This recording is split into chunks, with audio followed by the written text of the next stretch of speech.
今日咧，我會教你兩個嘅功能咧，應該你要知道。咁咧，最近咧我就去咗日本啦，咁我都知道有呢一紮功能嘅。咁但係咧，因為我去做旅行之後咧，我覺得咧呢一個嘅功能咧非常之有用啦。咁咧，我今日咧就想講一個俾你聽。仲未撳 subscribe 啦，咁我而家就開始啦。呢一個咧，其實咧就係兩個嘅基本功能啦，一早已經有嘅 ，OK， 唔係全新。咁但係咧，因為我今次去旅行咧，覺得哇真係好有用，咁咧我就而家介紹俾你識啦。第一樣嘢咧，我哋就去一個 website 先啦，即係去一個網站先啦。咁通常嚟講咧，譬如話我哋想查一啲嘢啦，好唔好？當我查一樣嘢啦，我查呢樣嘢啦，邊度好食啊，邊度唔好食，咁我就查呢樣嘢 ，OK？咁咧就之後咧，因為我去旅行啊嘛，咁我就想留低呢一頁嘅 ，OK？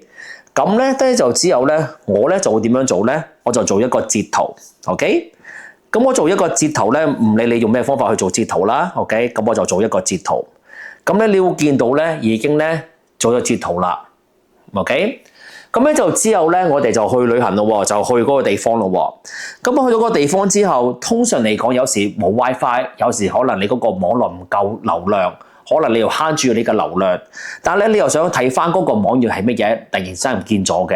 但係因為你做咗一個截圖咧，你去翻你嗰個相簿啦，跟住去翻你嗰個幅相啦，因為你截圖嘛，去翻你幅相。咁你會見到下邊咧就多咗一樣嘢啦。就係咧，係可以去翻嗰個網站。萬一你真係唔見咗個網站，唔記得咗去咗邊嘅話咧，你係可以喺呢個相簿裏邊咧揾翻幅相咧。咁呢一個咁咧就可以去翻嗰個網站嘅喎，係咁得意嘅喎。咁呢個咧就係三星嘅功能咧先有嘅，其他啲電話都冇噶 ，iPhone 都冇啊，咩都冇嘅。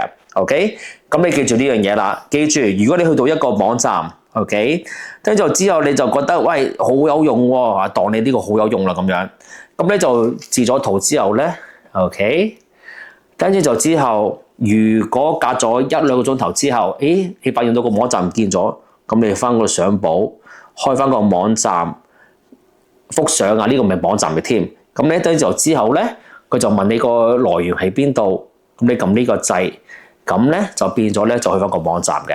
呢個就第一個功能啦。咁啊，第二個功能咧，其實我覺得真係好有用，好有用。尤其是如果你識咗啲日本嘅朋友啦，都係想打啲日本字啦，或者日文啦。咁三星嘅 keyboard 咧，佢有一個咧就係做 translate 嘅，一路打一路 translate 嘅。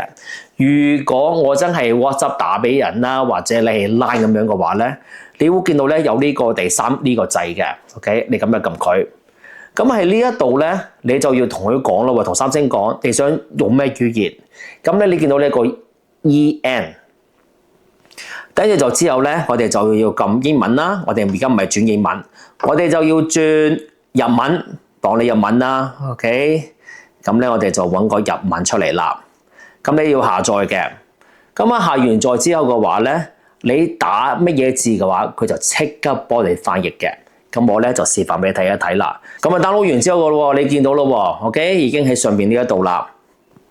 OK， 嗱，見到啦，睇下咧轉咗日文先，撳呢個掣，撳英文，咁咧你就會見到日文啦。